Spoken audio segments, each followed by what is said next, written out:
Hello दोस्तों, आपका Balaji education 101 पर आपका स्वागत है। हम आज की वीडियो में जीके जीए से संबंधित 71 क्वेश्चन करेंगे जो आपके एग्जाम के लिए बहुत ही इंपॉर्टेंट है। इस वीडियो के माध्यम से आपके 4 से 5 अंक पक्के हो सकते हैं, इसलिए इस वीडियो को अंत तक जरूर देखें। चलो अब हम आपका वीडियो शुरू करते हैं।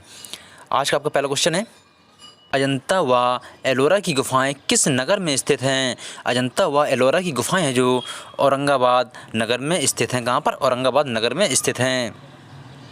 आपका दूसरा क्वेश्चन है, अजंता की गुफाओं के अधिकतर भित्ति चित्रों को संरक्षण किसने दिया था? अजंता की गुफाओं के अधिकतर भित्ति चित्रों का संरक्षण है जो गुप्तों ने दिया था। किसने दिया था? गुप्तों ने दिया था। आपका अगला क्वेश्चन है, मीनाक्षी मंदिर कहाँ पर स्थित है? मीनाक्षी मंदिर है जो मदुराई में स्थित है। कहाँ पर? मदुराई में स्थित है मीनाक्षी मंदिर। फिर आता है आपका अगला क्वेश्चन, सत्य में जेते शब्द कहाँ से लिया गया है? सत्य में जेते चिन्ह जो मुंडको उपनिषेध शब्द से लिया गया है। किससे लिया गया है? मुंडको उपनिषेध शब्द से सत्य में जेते का शब्द लिया गया है। फिर आता है आपका अगला क्वेश्चन, अग्नि मंदिर निम्न में से किस समुदाय का पूजा स्थल है? अग्नि मंदिर है जो पारसी समुदाय का पूजा स्थल है। किसका है? पारसी समुदाय का पूजा स्थल है अग्नि मंदिर। फिर आता है आपका अगला क्वेश्चन, स्वामी विवेकानंद ने अमेरिका के शिकागो शहर में हिंदू धर्म के किस विषय पर अपना प्रथम भाषण दिया था? स्वामी विवेकानंद ने अमेरिका के शिकागो शहर में हिंदू धर्म के वेदांत विषय पर अपना प्रथम भाषण दिया था। किसमें दिया था? वेदांत विषय पर अपना प्रथम भाषण दिया था। फिर आता है आपका अगला क्वेश्चन, गांधी जी द्वारा स्थापित साबरमती आश्रम कहाँ पर है? गांधी जी द्वारा स्थापित साबरमती आश्रम है जो वह अहमदाबाद में स्थित है। कहाँ पर है? अहमदाबाद में स्थित है। फिर आता है आपका अगला क्वेश्चन, मिशनरीज ऑफ चैरिटी का मुख्यालय किस महानगर में स्थित है? मिशनरीज ऑफ चैरिटी का मुख्यालय जो कोलकाता में स्थित है। कहाँ पर? कोलकाता में स्थित है। आदि शंकराचार्य ने अपना पहला मठ कौन सा स्थापित किया था? आदि शंकराचार्य ने अपना पहला मठ है जो शारदा पीठ स्थापित किया था। फिर आता है आपका अगला क्वेश्चन, इलाहाबाद का अल्फ्रेड पार्क किसके लिए प्रसिद्ध है? इलाहाबाद का अल्फ्रेड पार्क है जो चंद्रशेखर आज़ाद के लिए प्रसिद्ध है। महात्मा गांधी द्वारा भारत छोड़ो आंदोलन कब प्रारंभ किया गया था? महात्मा गांधी द्वारा भारत छोड़ो आंदोलन है जो वर्ष 1942 में प्रारंभ किया गया था। फिर आता है आपका अगला क्वेश्चन, नवजीवन एवं यंग इंडिया समाचार पत्र किसके द्वारा निकाले गए हैं? नवजीवन तथा यंग इंडिया समाचार पत्र है जो महात्मा गांधी के द्वारा निकाले गए हैं। फिर आता है आपका अगला क्वेश्चन, सिकंदर के द्वारा भारत पर जो आक्रमण किया गया था उसका सेनापति कौन था? सिकंदर के द्वारा जो भारत पर आक्रमण किया गया था उसका सेनापति था जो सेल्यूकस निकेटर था। फिर आता है आपका अगला क्वेश्चन, भारत में सर्वप्रथम जजिया कर किसने लगाया था? भारत में सर्वप्रथम जजिया कर है जो मोहम्मद बिन कासिम ने लगाया था। फिर आता है आपका अगला क्वेश्चन, सल्तनत कालीन किस सुल्तान के समय राज का सर्वाधिक विस्तार हुआ था? मोहम्मद बिन तुगलक सुल्तान के समय राज्य का सर्वाधिक विस्तार हुआ था। फिर आता है आपका अगला क्वेश्चन, निम्नलिखित में से कौन सा एक संयुक्त राष्ट्र संघ का प्रमुख अंग नहीं है? जिस पर आपका सही आंसर है संयुक्त राष्ट्र संघ का प्रमुख अंग नहीं है खाद्य एवं कृषि संगठन है जो संयुक्त राष्ट्र संघ का प्रमुख अंग नहीं है। बाकी अंतर्राष्ट्रीय न्यायालय, आर्थिक एवं सामाजिक परिषद और न्याय परिषद ये सभी संयुक्त राष्ट्र संघ के प्रमुख अंग हैं। फिर आता है आपका अगला क्वेश्चन, खाद्य एवं कृषि संगठन का मुख्यालय कहाँ पर है?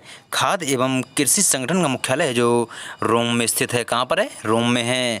फिर आता है आपका अगला क्वेश्चन, यूनेस्को का मुख्यालय कहाँ पर है? यूनेस्को का जो मुख्यालय है वह पेरिस में है। कहाँ पर है? पेरिस में है। फिर आता है आपका अगला क्वेश्चन, निम्नलिखित में से कौन सा देश G8 में शामिल नहीं है? G8 को 8 औद्योगिक देशों का समूह कहते हैं। हॉलैंड देश है जो G8 में शामिल नहीं है। बाकी इटली, कनाडा, रूस है जो G8 देश में शामिल हैं। फिर आता है आपका अगला क्वेश्चन, किस देश की संसद का नाम सूरा है? किस देश की संसद का नाम सूरा है? अफगानिस्तान देश की संसद का नाम सूरा है। फिर आता है आपका अगला क्वेश्चन, सार्क देशों का स्थायी सचिवालय कहाँ पर स्थित है? सार्क देशों का स्थायी सचिवालय है जो काठमांडू में स्थित है। कहाँ पर है? काठमांडू में स्थित है। प्रथम IAS अधिकारी कौन थे?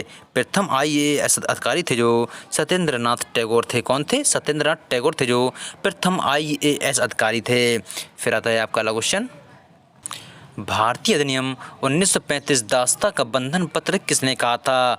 भारतीय अधिनियम 1935 दास्ता का बंधन पत्र है जो जवाहरलाल नेहरू ने कहा था। किसने कहा था? जवाहरलाल नेहरू ने कहा था। भारतीय संविधान प्रारूप समिति के अध्यक्ष कौन थे? भारतीय संविधान प्रारूप समिति के जो अध्यक्ष थे भीमराव अंबेडकर थे। कौन थे? भीमराव अंबेडकर साहब प्रारूप समिति के अध्यक्ष थे। भारतीय संविधान के किस अनुच्छेद के अंतर्गत छुआछूत को अपराध घोषित किया गया है? भारतीय संविधान के किस अनुच्छेद के अंतर्गत छुआछूत को अपराध घोषित किया गया है? ये अनुच्छेद 17 के अंतर्गत। किसके अंतर्गत? अनुच्छेद 17 के अंतर्गत छुआछूत को अपराध घोषित किया गया है। भारतीय संविधान की उद्देशिका में संशोधन किया गया है। भारतीय संविधान की उद्देशिका में संशोधन किया गया है 42वें संविधान संशोधन के द्वारा। किसके द्वारा? 42वें संविधान संशोधन के द्वारा भारतीय संविधान की उद्देशिका में संशोधन किया गया है। फिर आता है आपका अगला क्वेश्चन, संवैधानिक उपचारों का मौलिक अधिकार किस अनुच्छेद में प्रदान किया गया है? संवैधानिक उपचारों का मौलिक अधिकार है जो अनुच्छेद 32 में प्रदान किया गया है। कब किया गया? अनुच्छेद 32 में प्रदान किया गया है। संविधान में मौलिक कर्तव्य किस अनुच्छेद में दिए गए हैं? संविधान के जो मौलिक कर्तव्य हैं अनुच्छेद 51 के खंड 1 का में दिए गए हैं। फिर आता है आपका अगला क्वेश्चन, भारत के राष्ट्रपति की चुनाव पद्धति क्या होती है? भारत के राष्ट्रपति की जो चुनाव पद्धति होती है अनुपातिक प्रतिनिधित्व पद्धति के अनुसार एकल संक्रमणीय मत के द्वारा भारत के राष्ट्रपति का चुनाव होता है। किस प्रकार की चट्टान को प्राथमिक चट्टान कहते हैं? आग्नेय चट्टान को प्राथमिक चट्टान कहते हैं। फिर आता है आपका अगला क्वेश्चन, कौन सी चट्टानें परत रहित होती हैं? ऐसी कौन सी चट्टानें हैं जो परत रहित होती हैं? वह आग्नेय चट्टानें हैं जो परत रहित होती हैं। फिर आता है आपका अगला क्वेश्चन, कौन सी चट्टान में जीवाश्म विद्वान होते हैं? ऐसी कौन सी चट्टान है जिसमें जीवाश्म विद्वान होते हैं? वह अवसादी चट्टानें हैं। कौन सी? अवसादी चट्टानों में। आग्नेय चट्टान में कौन सी धातु पाई जाती हैं? आग्नेय चट्टान में उपर्युक्त सभी धातु पाई जाती हैं। सोना भी पाया जाता है, चांदी भी और निकेल भी पाया जाता है। फिर आता है आपका अगला क्वेश्चन, विश्व की सबसे बड़ी मूंगे की चट्टान ग्रेट बैरियर रीफ पाई जाती हैं, जिस पर आपका सही आंसर है विश्व की सबसे बड़ी मूंगे की चट्टान ग्रेट बैरियर है जो ऑस्ट्रेलिया के पूर्वी तट पर पाई जाती हैं। कहाँ पाई जाती हैं? ऑस्ट्रेलिया के पूर्वी तट पर पाई जाती हैं। फिर आता है आपका अगला क्वेश्चन, भारत में एकमात्र प्रवाल द्वीप है, जिस पर आपका सही आंसर है लक्षद्वीप है जो एक प्रवाल द्वीप है जिस पर। फिर आता है आपका क्वेश्चन, उष्णकटिबंधीय चक्रवात हैं, जिस पर आपका सही आंसर है उपर्युक्त सभी हैं जो उष्णकटिबंधीय चक्रवात हैं। हरिकेन, टॉर्नेडो, टाइफून ये सभी उष्णकटिबंधीय चक्रवात हैं। फिर आता है आपका क्वेश्चन, कौन सा चक्रवात अधिक विनाशकारी है? इनमें से कौन सा चक्रवात है जो अधिक विनाशकारी है? टाइफून चक्रवात अधिक विनाशकारी है। फिर आता है आपका अगला क्वेश्चन, विश्व के अधिकांश ज्वालामुखी किस क्षेत्र में आते हैं? विश्व के अधिकांश ज्वालामुखी हैं जो किस क्षेत्र में आते हैं? वह परिप्रशांत क्षेत्र में आते हैं। कहाँ पर आते हैं? परिप्रशांत क्षेत्र में अधिकांश ज्वालामुखी आते हैं। फिर आता है आपका अगला क्वेश्चन, कौन सा ज्वालामुखी सक्रिय ज्वालामुखी है? जिस पर आपका सही आंसर है इटली का एटना व स्ट्रोम्बोली है जो सक्रिय ज्वालामुखी है। फिर आता है आपका अगला क्वेश्चन, कौन सी नदी अरब सागर की ओर जल प्रवाह वाली नदी हैं? ऐसी कौन सी नदी है जो अरब सागर की ओर जल प्रवाह वाली नदी हैं? जिस पर आपका सही आंसर है उपर्युक्त सभी नदी हैं जो अरब सागर की ओर प्रवाह वाली नदी हैं। कौन? साबरमती, माही और नर्मदा ये सभी अरब सागर की ओर जल प्रवाह वाली नदियाँ हैं। फिर आता है आपका अगला क्वेश्चन, 2011 की जनगणना के अनुसार भारत का औसत जनसंख्या घनत्व कितना है, जिस पर आपका सही आंसर है 2011 की जनगणना के अनुसार भारत का जो औसत जनसंख्या घनत्व है 382 है। कितना है? 382 है।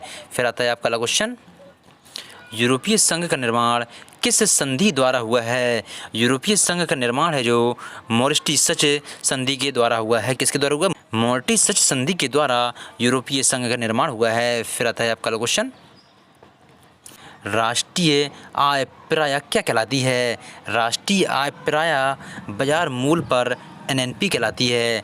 एनएनपी जो होती है नेट नेशनल प्रोडक्ट होता है, और वहीं पर एनडीपी होता है नेट डोमेस्टिक प्रोडक्ट होता है। फिर आता है आपका अगला क्वेश्चन, साख विस्तार पर रोक लगाई जा सकती है। साख विस्तार पर रोक है जो बैंक दर में वृद्धि द्वारा लगाई जा सकती है।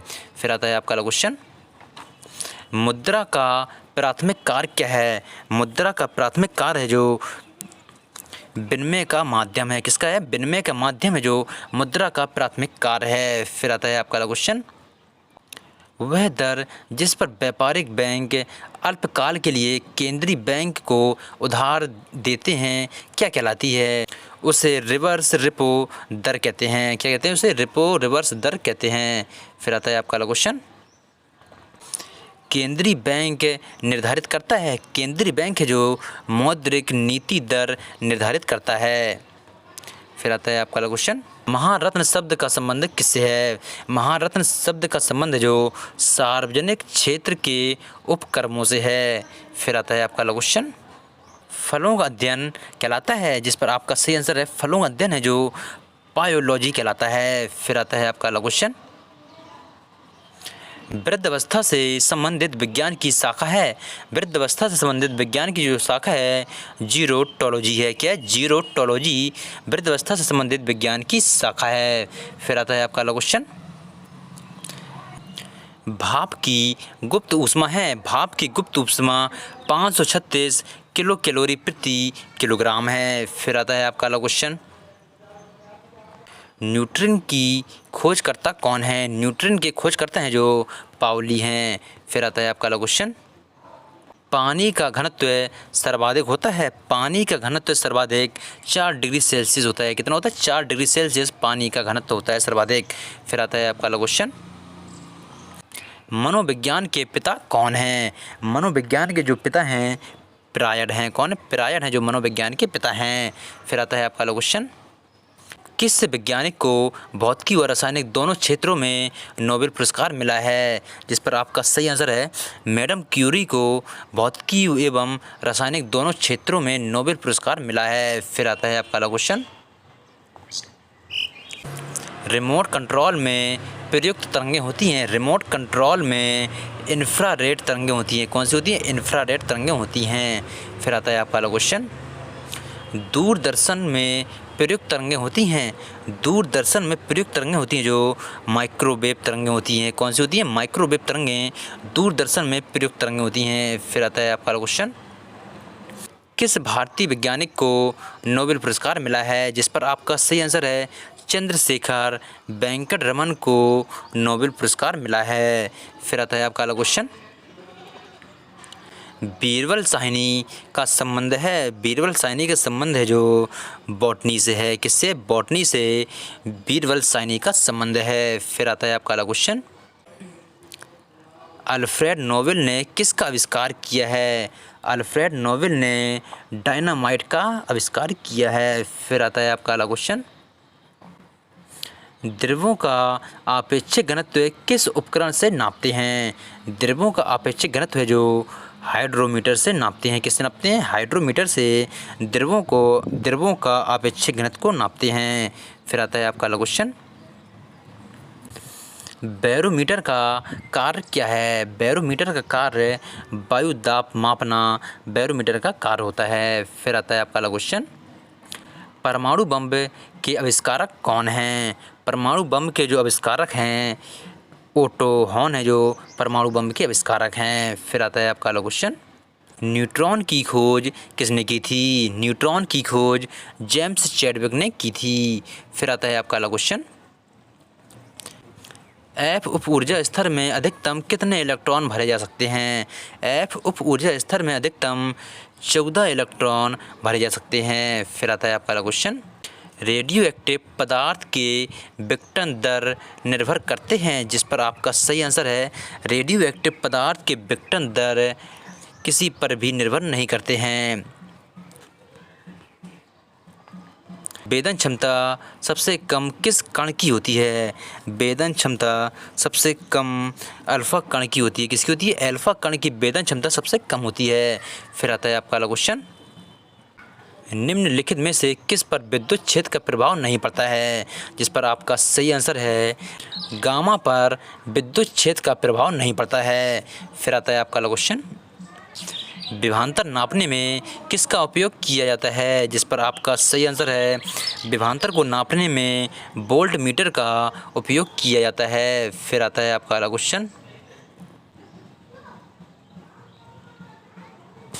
एमीटर को परपथ में लगाते हैं, जिस पर आपका सही आंसर है उसको श्रेणी क्रम में एमीटर को परपथ में लगाते हैं। फिर आता है आपका अगला क्वेश्चन, घरों में विद्युत उपकरण किस क्रम में लगे होते हैं? घरों में विद्युत उपकरण हैं जो समांतर क्रम में लगे होते हैं। ये सभी 71 क्वेश्चन आपके एग्ज़ाम के लिए बहुत ही इम्पोर्टेंट हैं, इसलिए इन सभी क्वेश्चन को अच्छे से कंप्लीट करना और ऐसे ही क्वेश्चन देखने के लिए हमारे चैनल को सब्सक्राइब करना, जिससे कि आपके पास प्रत्येक वीडियो का नोटिफिकेशन आपके पास पहुंचता रहे। और हमारे चैनल को लाइक करना और कमेंट पर अपनी राय ज़रूर बताना कि आपको ये वीडियो कैसा लगा, और अपने दोस्तों के पास भी शेयर करना।